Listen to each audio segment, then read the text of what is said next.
It's been a great offseason.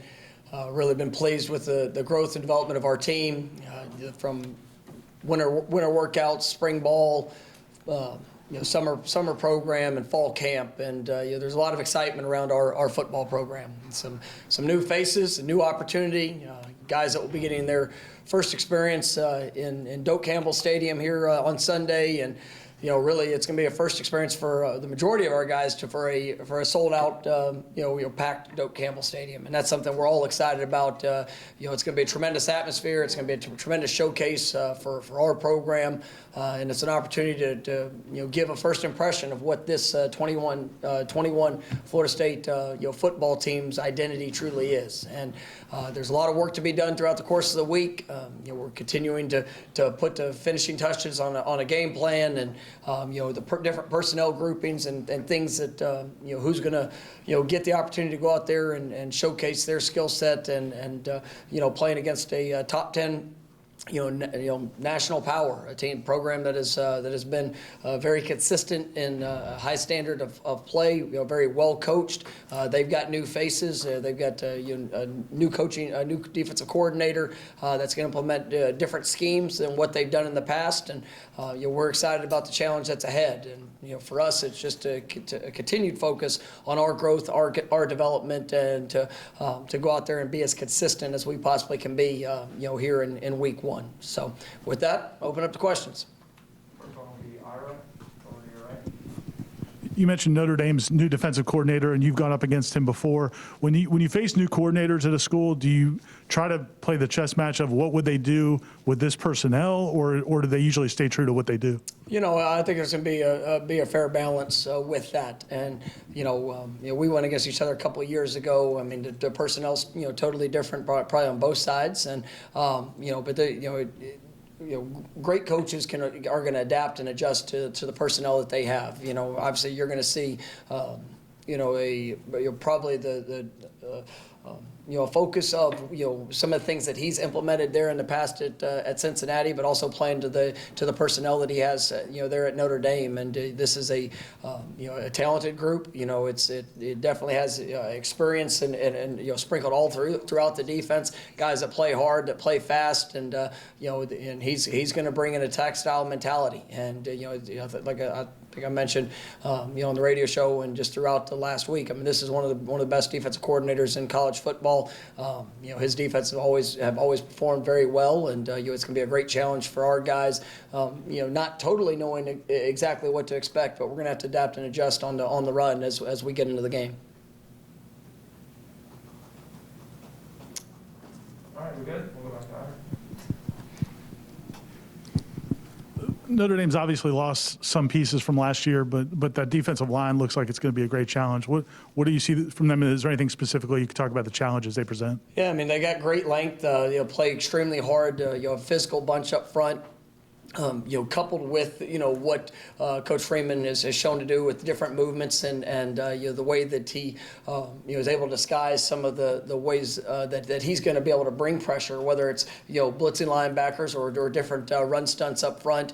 He does a great job with his disguises. I'm expecting multiple fronts, to be able to jump in and out of 3 and 4 down sets, and I think they've got really good depth, and they've got guys that have great experience that have been productive throughout their careers there at Notre Dame. So this is going to be a great challenge for our guys up front, and it's going to take a great effort. Next will be Kurt in front row to your right. Another new piece for them, and I guess not new to college football, but new for them, is the quarterback, Jack Cohn. I guess, what have you seen from him, and how do you anticipate they might use him differently than kind of how Wisconsin did? I mean, he's a very talented player, and he's had great success. You look at the success he had at Wisconsin. He's played in big games. He's played in probably adverse atmospheres. Being in the Big Ten. During his time there, and he was out this last season due to injury. But the thing that you hear coming out of Notre Dame is just how consistent, how accurate, the game manager that he is, and he's making guys around him better. So we know that this is not he's a new starter at Notre Dame, but he's got a lot of very productive collegiate experience, and he's gonna do a great job for them, and we've got to try to make him uncomfortable with what we do and obviously how we attack. All right, we'll go to Chris here on the.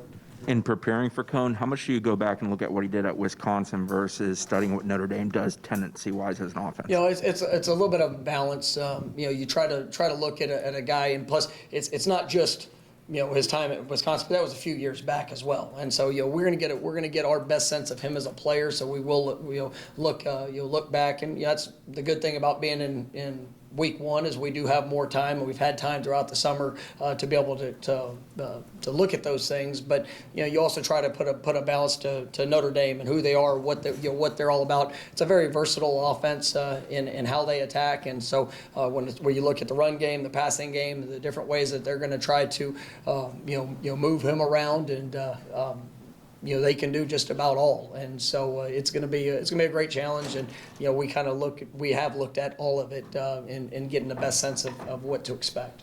Second here with Brendan.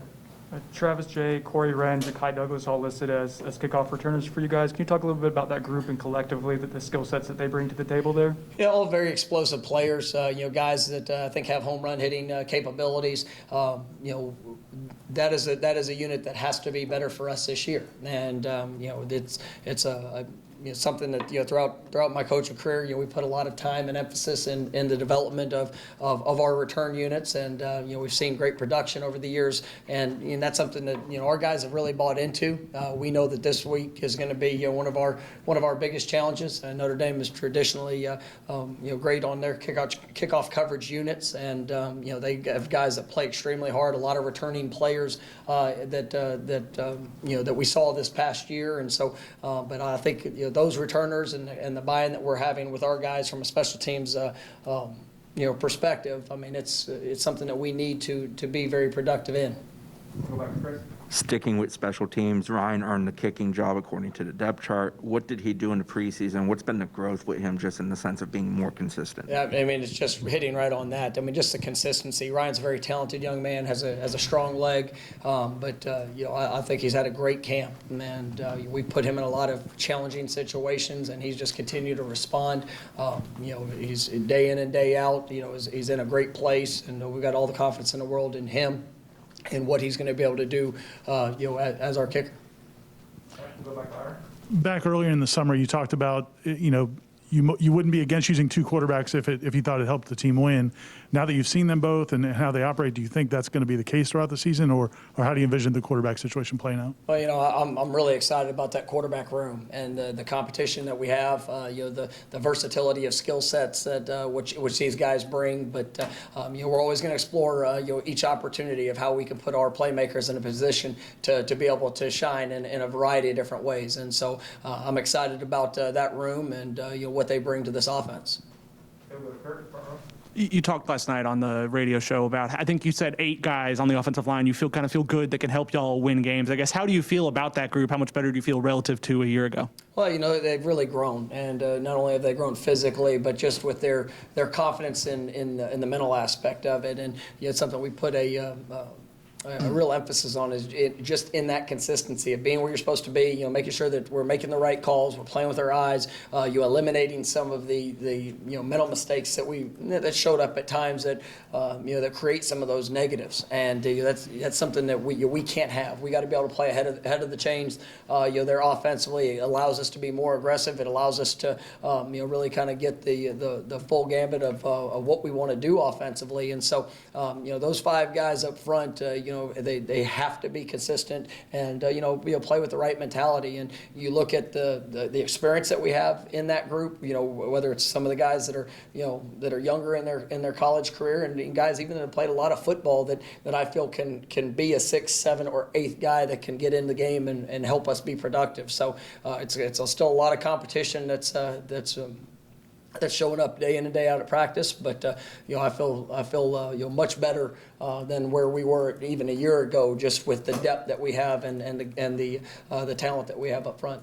Stay on the right side of the team. Mike, with the depth chart we got out, linebacker, Kalen DeLoach, DJ Lundy, 2 guys that are up there, don't have a ton of college experience. So what did you see from those guys in camp that elevated them to be starters? I mean, just the consistency in play, the mentality of you know, how how they have grown in all ways. I mean, from a physical development to the physicality, play in and play out, and just a relentless pursuit to what we're trying to accomplish defensively. And you got guys like Steven Dix, who's played a lot of football, that I feel is going to be a very productive player for us as well. But as you're sitting there and you compete day in and day out, you're looking for the consistency. You're looking for guys that are able to make plays and that are making plays in space. There are guys that are able to go sideline to sideline, but also just put that the toughness and this relentlessness, with they're in between the tackles as well, and that's what I think. DJ, Kalen, really all those linebackers have been pushing to do, and I'm excited about what they all bring, and really the development of Amari and how he's continued to grow and the versatility that he shows. I'm excited about the steps that have been taken by that linebacker group. You mentioned some of the reasons there's a lot of excitement going into this game with the full crowd and top 10 opponent. What are things you as a coaching staff can do to try to make sure that the players don't exert too much energy in the hours and days leading up to the game? It's about taking care of the one play that's in front of us, and there is going to be a lot of emotion. I mean, there's and something that we embrace. I want them to be emotional. I want them to have passion. I want them to have energy. But it's everybody can have a great plan as they go into it. But there's going to be moments that show up Sunday night where you might get knocked down on your butt. And you got to be able to get up. You got to be able to stay focused. You got to make sure that each play, that you don't let the atmosphere, you don't let the environment distract you from what your job is, and make sure you're playing with great technique, great fundamentals, and then being able to respond to the good and being able to respond to the bad. And that's where the consistency has to show up for our team. We are an emotional group, and that can be a really good thing. But at times it can also almost hinder you for what you're trying to accomplish. And so it's as we go through our fall camp, we talked about why do you go to Jacksonville? Why do you put your guys in different situations? Because I want them to be able to be confident in a response, especially when they cannot control what's going on around them. And so Sunday night, we need a great crowd. We need a great atmosphere. And our guys, it's about just the play that's in front of them. And not to get carried away or distracted by the things that are on the outside. And so, I think they're embracing that, and I'm looking forward to seeing them go and implement that throughout the course of the game. Next will be Alphon, back corner. For McKenzie, it's been such a long road, arduous road for him back, 5 days away, I guess, from the opener. Do you sense that he's at peace with where he's at and what your plan is for him? Yeah, he's really excited, and it's fun. It's just fun seeing him as he's getting into game week, and an opportunity that's in front of us, and it's going to be a special moment. It's a special moment for him. All the work that's gone into it, being able to get to this point. The way that he's since January come into this team and really been able to invest in his teammates, and he's had to learn a new language. He's had to learn a new offense. He's really adapted well, and I think he's made not only the quarterback room, but made this football team better. And Sunday night's gonna be special for him. And I'm excited about what he brings and what the future is going to hold as he continues on this path for this season that's ahead. Coach, we've been able to talk to you since Sunday. You had the dress rehearsal, and we saw the video of Dennis Briggs breaking the rock, and he came out as a first-teamer. I mean, you've talked about him a lot during the preseason camp, but really to get to that level, what has he done that's been so special the last few weeks? I mean, he's just worked, man. I mean, he's worked in every way. The guy that came in was the defensive end when he first got here. Has made the transition. You look back to last season, and Dennis didn't play the first part of the year. Was actually an early opt out. Decided to come back and rejoin the team.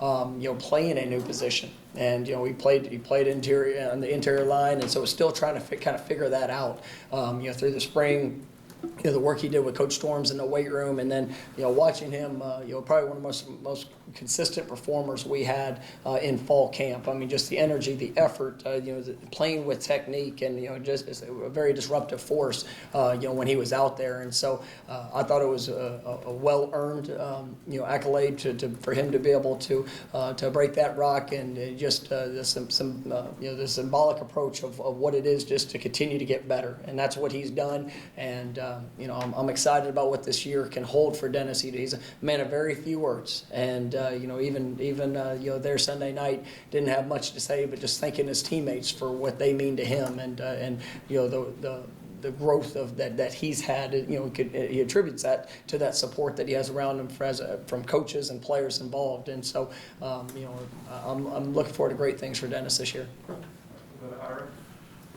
Notre Dame obviously has really good backs, but traditionally that program has just run the ball exceptionally well. What is it about programs like that, and is it anything they do differently? Is it the commitment to the run? What makes the running game so special? I think it's both. They're very well coached. They know what they're trying to accomplish when it comes to to the run game, and it starts up front, and then when you have that coupled with great tight ends and running backs that run with a true purpose, it's a challenge to stop. And so we know that going into this week, we're going to have to do a great job up front. We're going to have to fight. We're going to have to do everything that we can, not only to be in our gaps, but to make sure that you win them when you get there. And that's where when you add talented backs, and Notre Dame has going into this year, I think that's going to be one of the strengths of their team. Having multiple backs, fully expecting to see some 2-back sets. Being able to have multiple guys on the field at one time because of the versatility of what they show. But you also get to see that with just the overall toughness that's within the program, and that's something that we aspire to be, and that we aspire to have as well. So it's something that we're definitely pushing forward to, that consistency, so that can be a year in and year out trademark of this Florida State team. Go to the back for Ryan. Coach, yesterday, Coach Kelly said that he earned a lot of respect for your squad when you two played in South Bend last year. Do you feel like you learned anything about your program after that game? I was obviously disappointed in the outcome, but I was pleased with the way that our guys competed, and that's something that coming into the program last year, we have to be more consistent in the overall way that we compete, and start to finish, good times and in bad times. And I thought our guys did that last year in South Bend. We still it showed up where we had some mistakes that put us in a position where we weren't able to beat a really good team, and and that's something that we've got to eliminate, and effort has to be the minimum standard. the minimum expectation, and and for us, that's. I'm pleased with what I've seen through the off season, through the summer workouts, and just how we've attacked the work that is necessary, so we can go out there and play to the best of our ability, and to play with great effort and a relentless pursuit. And when you do that, if you can then be consistent in your performance with your technique and fundamentals, you're going to give yourself a great chance to be successful. So yes, I was pleased with how we competed, but it's time to take the next step from that. Next will be Bob on your left. Hey, Coach, curious about the vaccination rate for the team now. Are you at 85%? How close are you? And then I guess as a follow-up, Dr. Myron Roll has spoken to the team. Dr. McCullough, you've had other people speak. What kind of message have they delivered to your players as far as encouraging them to get educated, get vaccinated? Well, I'll say that we are over 90% of our team that have started the process of towards full vaccination. I will put that out there. We're getting closer every day. When it comes to that, and I appreciate Dr. Myron Roll. Everybody, and all the different people that have come and spoke to our team. And for us, it's about providing education. And these are 18 to 22-year-old young men that when with all decisions, just trying to provide them the information that is necessary for them to feel confident in any decision that they make. And so, I'm grateful for that. And, obviously we're well on our way, and, we're going to continue on with that process of making sure guys are being safe and putting ourselves in the best position to go out there and play this game. I got time for a couple more. We'll go to Ira. Oh, sorry. We're going to go to Avalon. I needed time to stall to think what my question was going to be.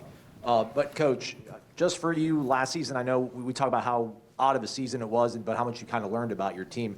How much do you think Jordan learned about playing the position of quarterback last year, and just how much better off is he now, having gone through last year, and what sort of changes have you seen him in terms of processing things and talking to you guys between reps at practice, things like that? Yeah, I mean, you look back to last year, and really, it's almost unfair to judge Jordan off of that season. I mean, he missed all of fall camp. I think the first time he practiced was the week one, going into the first week. And so, really with all the opportunities, he was really kind of just thrown into it. And I think he was available for maybe 5 games last year, and it just was such a limited basis of being able to get a rhythm, to understand the fundamentals, techniques of what we try to do offensively from a timing aspect.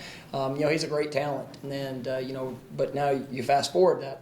To have a complete offseason, to have spring practice, to have a fall camp. I mean, he's growing each and every day, and I think he's an incredible quarterback. I think he's got a great future in front of him as he's gaining in that confidence. And it's anybody that watched the spring game and you see the steps that he's taken as a player. I mean, he's invested, and I'm excited about Jordan's future and just what he means to this program and just that continued growth.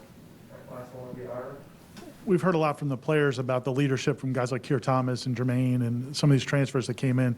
Did you know that was part of what you were getting in those guys, and how beneficial has that been? Yeah, I mean, honestly, it was a necessity, and guys that we were bringing in. As you go and the youth of our team. I mean, I really like this team. I like the guys that we have, the character that they have, the passion that they have. But a lot of them haven't necessarily had the example of in front with just all the change that we've experienced within our program. It's been different. It's changed, and so for any player that we brought in, it was important that they knew that yes. The production on the field, the skill set that they bring in, that's important. But, I wasn't going to bring somebody into the program that didn't embody the characteristics of what it is to be a Florida State Seminole, and with the work ethic, with the importance of relationships and being able to make those around you better. I mean, it was something that was talked about with all of every person that came into the program. Is something that I was going to expect, and they're still learning a new way of operating as they come here and around our coaching staff, and just the way that we work day to day. But they've embraced that, and it's a joy to for me to be able to see guys that.